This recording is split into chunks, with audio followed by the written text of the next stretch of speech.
Bonjour à tous. Grasse est un écrin de senteurs connu dans le monde entier comme la capitale mondiale du parfum. Aujourd'hui, je vous emmène visiter cette ville historique perchée dans les collines où l'art du parfum s'épanouit depuis des siècles.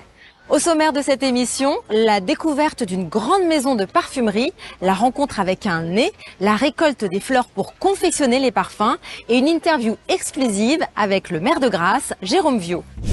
Grasse est située sur la Côte d'Azur, à environ 14 km au nord de Cannes et de la mer, à vol d'oiseau.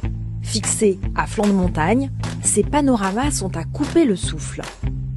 Mais tout d'abord, un peu d'histoire. C'est ici, dans le centre historique, que commence notre périple. Laetitia, nous voici sur la place aux Airs, qui est une des places emblématiques de la ville de Grasse. Est-ce que vous pourriez nous raconter son histoire ? Oui, donc la place aux Airs, elle existe déjà au Moyen-Âge, et c'était l'aire de battage du blé dans un premier temps.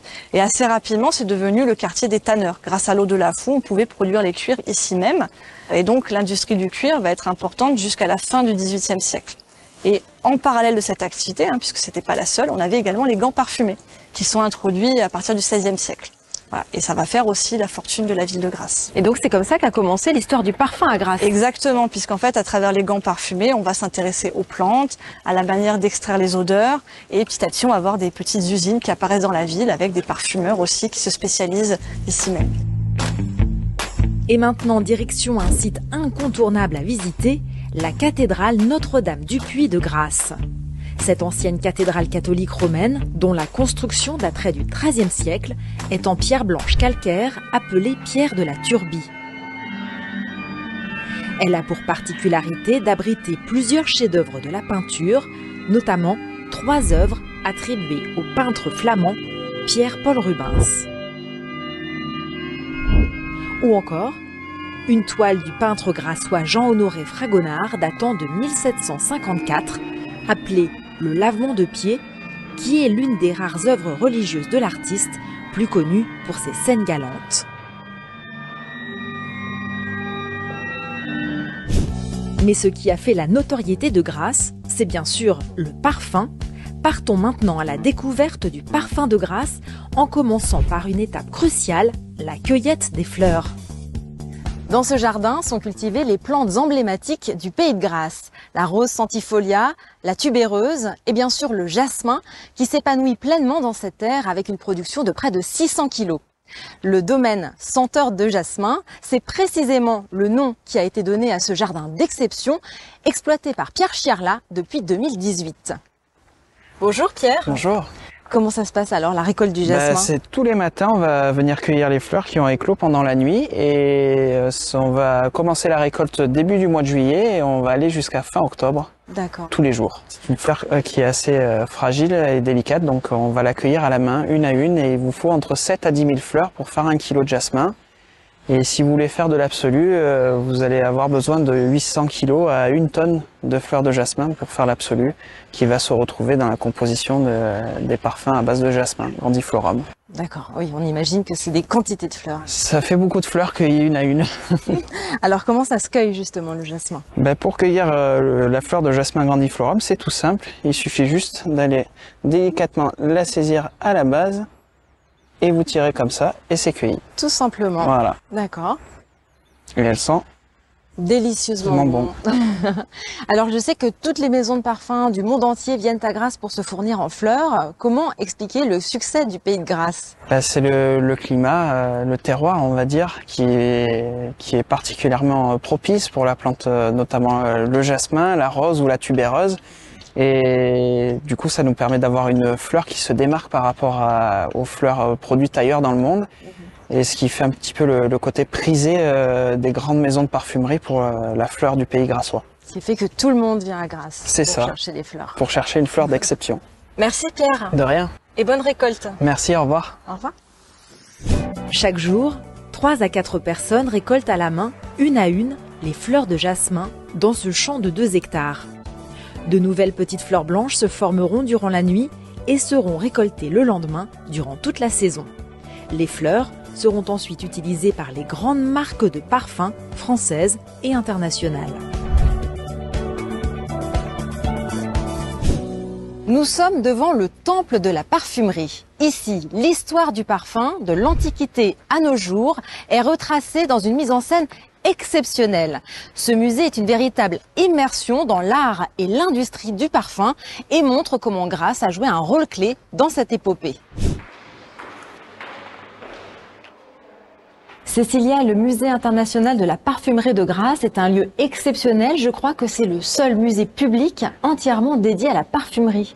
Oui, effectivement, nous avons cette grande chance à Grasse d'avoir ce lieu dédié à la parfumerie internationale, puisqu'on va bien évidemment se concentrer sur Grasse et sur la France en termes de tendance, mais on a aussi toute l'histoire de la parfumerie depuis l'Antiquité égyptienne et on va avoir des objets, une exposition, une muséographie qui est organisée aussi pour montrer ce qui se faisait dans d'autres pays, sur d'autres continents en termes de parfumerie.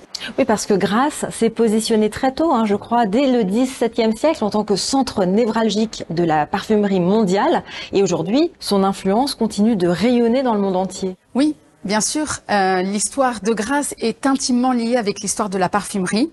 En termes d'histoire, on remonte déjà au Moyen-Âge avec ce lien entre l'activité de tanneur et l'utilisation déjà de matières premières pour parfumer les cuirs avec cette odeur un peu forte.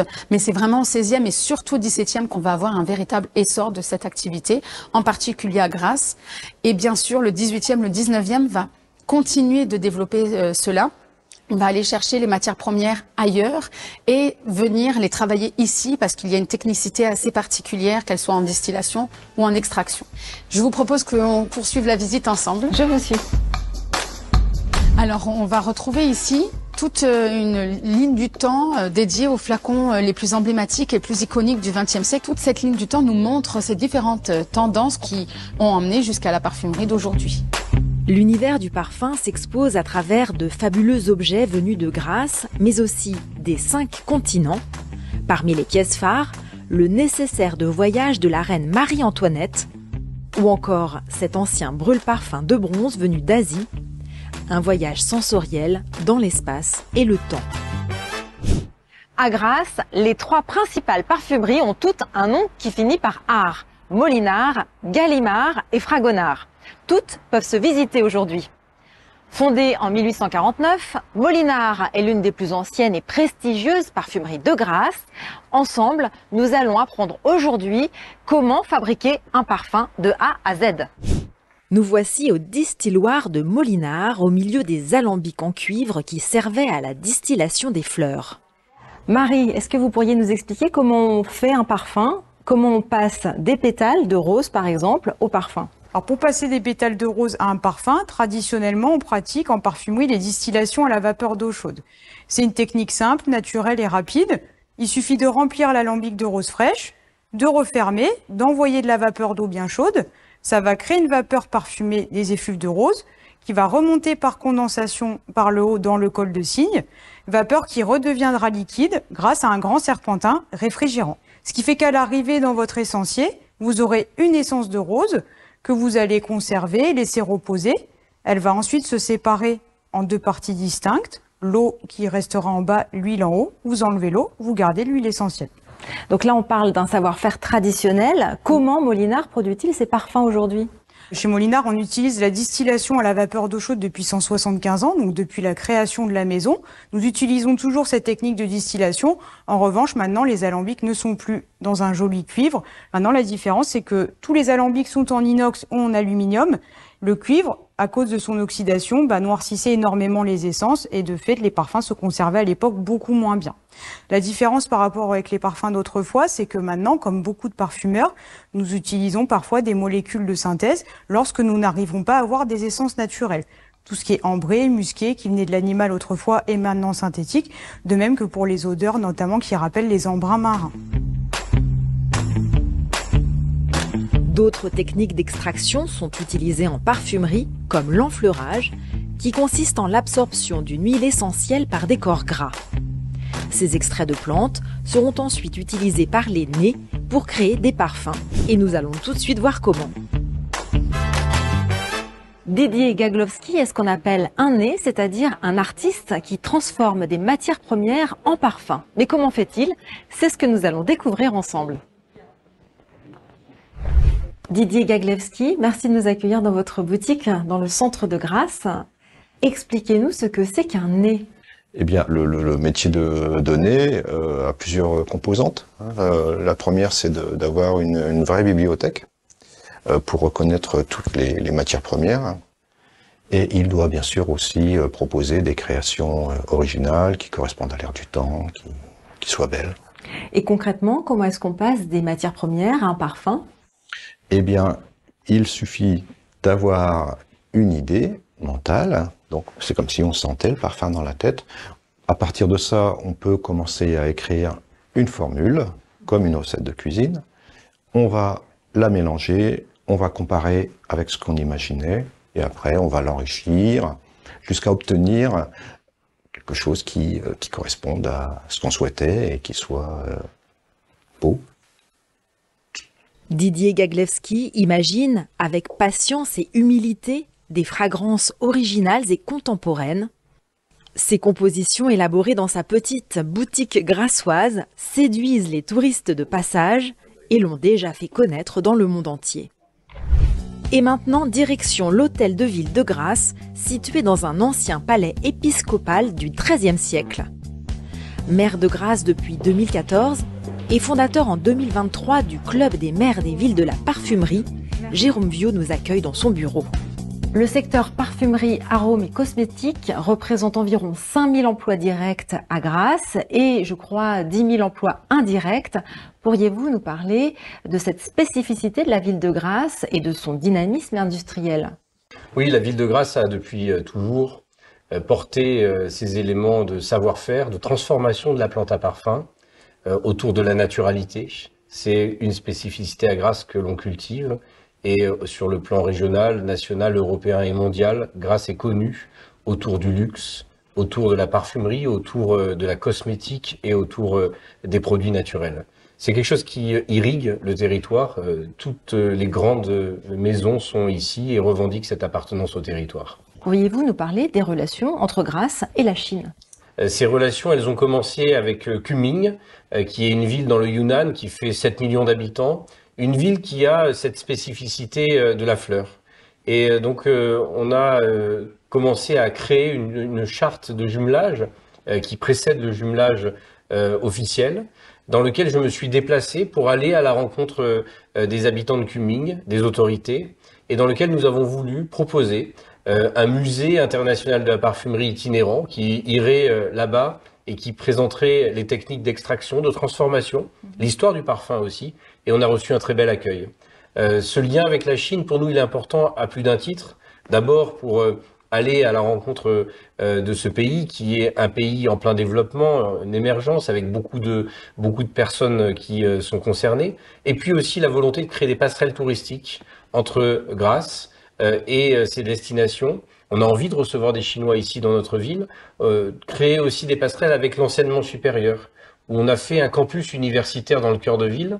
Et ce campus, il a vocation aussi à accueillir des étudiants qui voudraient venir chercher de la connaissance autour du luxe, autour de la transformation de la plante à parfum, autour des biotechnologies, autour du naturel, autour de la cosmétique. Et donc, bien sûr, on leur ouvre grand les bras en disant que ça nous intéresse de faire des regards croisés entre la Chine et Grasse.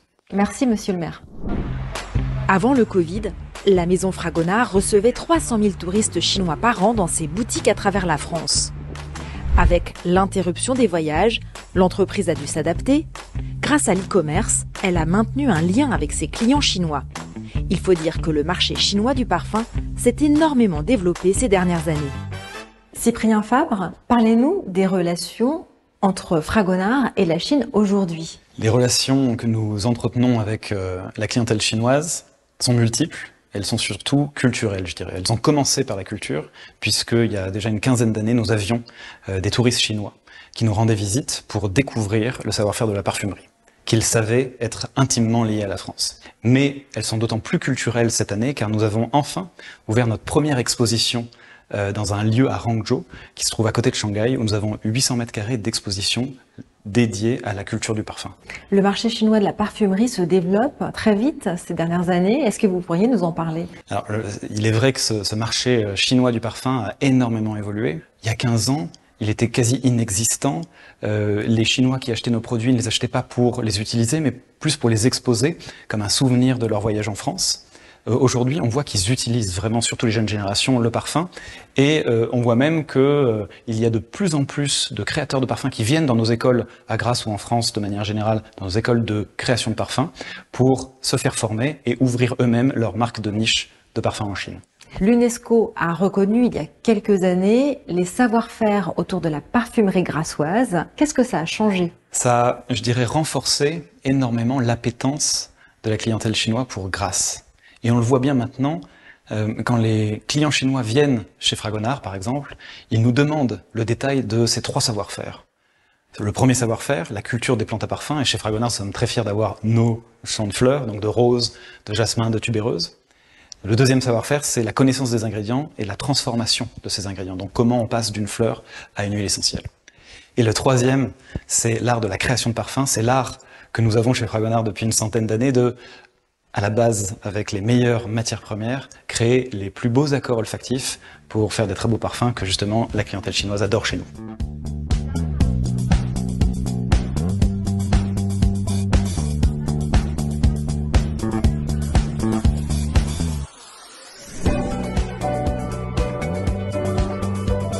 Grasse est une ville au patrimoine unique qui lui offre une ouverture particulière sur le monde. Nous avons découvert ensemble quelques-uns des trésors de cette ville, ses savoir-faire ancestraux et son art de vivre provençal. Merci de nous avoir suivis. Je vous dis à très bientôt pour un nouveau voyage dans une autre ville française.